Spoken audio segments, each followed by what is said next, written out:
T9 ಡಿಜಿಟಲ್ಗೆ ಸ್ವಾಗತ. ನಾನು ಶಕುಂತಲಾ. ದೇಶದಾದ್ಯಂತ ಬೀದಿ ನಾಯಿಗಳ ಹಾವಳಿಯಿಂದ ಜನ ರೋಸಿ ಹೋಗಿದ್ರು. ರಸ್ತೆಯಲ್ಲಿ ಭಯವಿಲ್ಲದೆ ಓಡಾಡೋದಕ್ಕೆ ಭಯ ಪಡ್ತಿದ್ರು. ದಿನಕ್ಕೊಂದು ಮಗು ಅಥವಾ ವೃದ್ಧರು ನಾಯಿ ಕಡಿತಕ್ಕೆ ಬಲಿಯಾಗ್ತಾ ಇರುವಂತಹ ವರದಿಗಳು ಕೂಡ ಹೆಚ್ಚಾಗಿತ್ತು. ಆದರೆ ಇದೀಗ ಈ ಜೀವದ ಭೀತಿಗೆ ಸುಪ್ರೀಂ ಕೋರ್ಟ್ ಒಂದು ಅಂತ್ಯವನ್ನು ಹಾಡಿದೆ.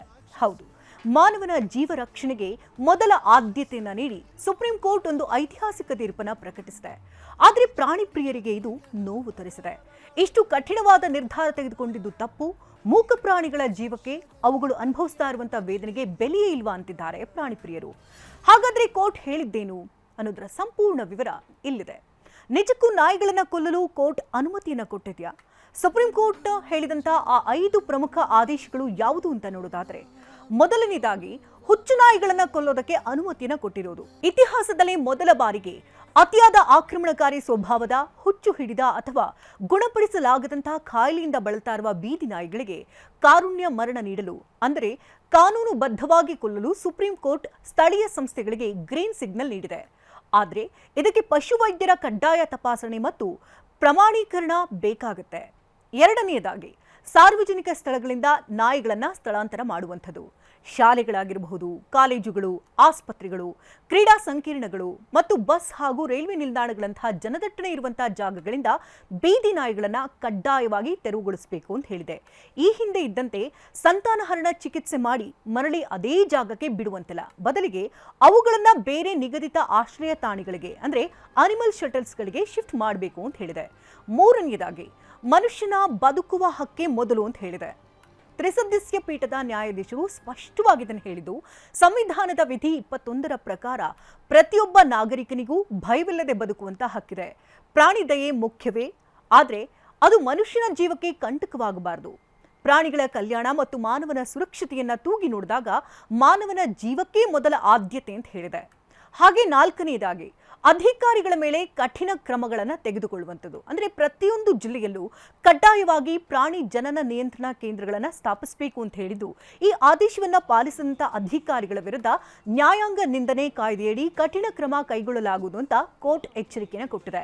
ಐದನೆಯದಾಗಿ ನಾಯಿಗಳಿಗೆ ಆಹಾರ ನೀಡುವವರಿಗೆ ಎಚ್ಚರಿಕೆಯನ್ನ ನೀಡಲಾಗಿದೆ. ಯಾರಾದರೂ ಸಾರ್ವಜನಿಕ ಸ್ಥಳಗಳಲ್ಲಿ ಅಥವಾ ಶಾಲಾ ಕಾಲೇಜುಗಳ ಆವರಣದಲ್ಲಿ ಬೀದಿ ನಾಯಿಗಳಿಗೆ ಆಹಾರವನ್ನ ನೀಡ್ತಾ ಇದ್ರೆ, ಆ ನಾಯಿಗಳಿಂದ ಯಾರಿಗಾದ್ರೂ ತೊಂದರೆ ಆದ್ರೆ ನಾವೇ ಸಂಪೂರ್ಣ ಜವಾಬ್ದಾರರು ಅಂತ ಲಿಖಿತವಾಗಿ ಅಫಿಡವಿಟ್ ನೀಡಬೇಕು ಅಂತ ಹೇಳಿದೆ. ಇಲ್ಲದಿದ್ರೆ ಆಹಾರ ನೀಡಲು ಬಿಡೋದಿಲ್ಲ ಅಂತ ಹೇಳಿದೆ. ಪ್ರಾಣಿ ಪ್ರೇಮದ ಹೆಸರಿನಲ್ಲಿ ಸಾರ್ವಜನಿಕರ ಜೀವದ ಜೊತೆ ಆಟ ಆಡೋದಕ್ಕೆ ಬರಲ್ಲ ಅಂತ ಅನ್ನೋದನ್ನ ಕೋರ್ಟ್ ಹೇಳಿದೆ. ಸುಪ್ರೀಂ ಕೋರ್ಟ್ನ ಈ ಕಠಿಣ ಆದೇಶ ಹೊರಬಿದ್ದ ಬೆನ್ನಲ್ಲೇ ದೇಶದಾದ್ಯಂತ ಇರುವಂತಹ ಪ್ರಾಣಿ ಪ್ರಿಯರು ಮತ್ತು ಪ್ರಾಣಿ ಕಲ್ಯಾಣ ಸಂಸ್ಥೆಗಳು ಇದಕ್ಕೆ ತೀವ್ರ ವಿರೋಧ ಕೂಡ ವ್ಯಕ್ತಪಡಿಸುತ್ತಿದೆ. ಆದರೆ ಪ್ರಾಣಿ ಪ್ರಿಯರು ಮಂಡಿಸ್ತಾ ಇರುವಂತಹ ಪ್ರಮುಖ ವಾದಗಳು ಮತ್ತು ಆಕ್ಷೇಪಣೆಗಳೇನು ಅಂತ ನೋಡೋದಾದ್ರೆ, ಮೊದಲನೇದಾಗಿ ಕೊಲ್ಲೋದು ಪರಿಹಾರವಲ್ಲ, ಇದು ಕ್ರೌರ್ಯ ಅಂತ ಹೇಳ್ತಿದೆ. ಪ್ರಾಣಿ ಪ್ರೇಮಿಗಳ ಪ್ರಕಾರ ನಾಯಿಗಳನ್ನ ಕೊಲ್ಲೋದು ಅಥವಾ ಕಾರುಣ್ಯ ಮರಣ ನೀಡೋದು ಬೀದಿ ನಾಯಿಗಳ ಹಾವಳಿಗೆ ಶಾಶ್ವತ ಪರಿಹಾರವೇ ಅಲ್ಲ ಅಂತ ಹೇಳ್ತಿದ್ದು, ಯಾವುದೇ ಒಂದು ಮೂಕ ಜೀವಿಗೆ ಬದುಕುವಂತ ಹಕ್ಕಿರುತ್ತೆ. ಕಾಯಿಲೆ ಅಥವಾ ಆಕ್ರಮಣಕಾರಿ ಸ್ವಭಾವದ ನೆಪದಲ್ಲಿ ನಾಯಿಗಳನ್ನ ಕೊಲ್ಲಲು ಆರಂಭಿಸಿದ್ರೆ ಸ್ಥಳೀಯ ಅಧಿಕಾರಿಗಳು ಇದನ್ನ ದುರುಪಯೋಗಪಡಿಸಿಕೊಂಡು ಸಾಮೂಹಿಕವಾಗಿ ನಾಯಿಗಳನ್ನ ಕೊಲ್ಲಲು ಆರಂಭಿಸುತ್ತಾರೆ ಅಂತ ಆತಂಕವನ್ನ ವ್ಯಕ್ತಪಡಿಸಿದ್ದಾರೆ. ನಂಬರ್ 2, ABC ನಿಯಮಗಳ ವೈಫಲ್ಯಕ್ಕೆ ಅಧಿಕಾರಿಗಳೇ ಹೊಣೆ ಅಂತ ಹೇಳ್ತಿದ್ದಾರೆ. ಬೀದಿ ನಾಯಿಗಳ ಸಂಖ್ಯೆ ಹೆಚ್ಚಾಗೋದಕ್ಕೆ ನಾಯಿಗಳು ಕಾರಣವಲ್ಲ, ಬದಲಿಗೆ ಸ್ಥಳೀಯ ಮುನ್ಸಿಪಲ್ ಅಧಿಕಾರಿಗಳ ಬೇಜವಾಬ್ದಾರಿತನವೇ ಕಾರಣ ಅನ್ನೋದು ಅವರ ವಾದವಾಗಿದೆ.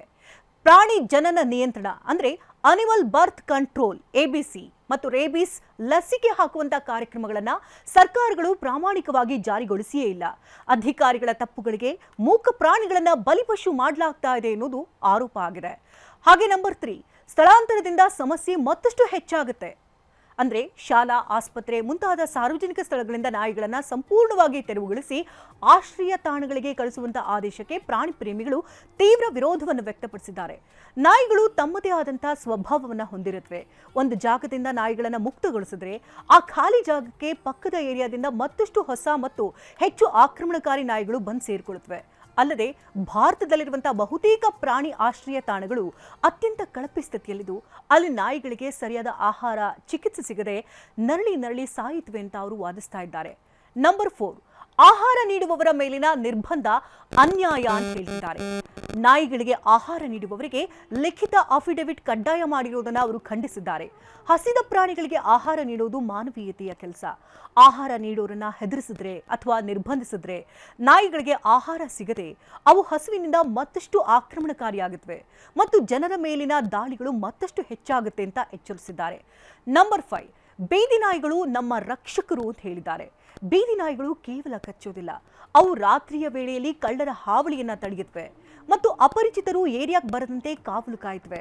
ಎಲ್ಲಾ ನಾಯಿಗಳು ಕಡಿಯೋದಿಲ್ಲ, ಕೇವಲ ಕೆಲವು ಘಟನೆಗಳನ್ನ ಇಟ್ಕೊಂಡು ಇಡೀ ನಾಯಿ ಸಂಕುಲವನ್ನೇ ಅಪಾಯಕಾರಿ ಅಂತ ಬಿಂಬಿಸೋದು ತಪ್ಪು ಅನ್ನೋದು ಪ್ರಾಣಿ ಪ್ರೇಮಿಗಳ ಕಳಕಳಿಯಾಗಿದೆ.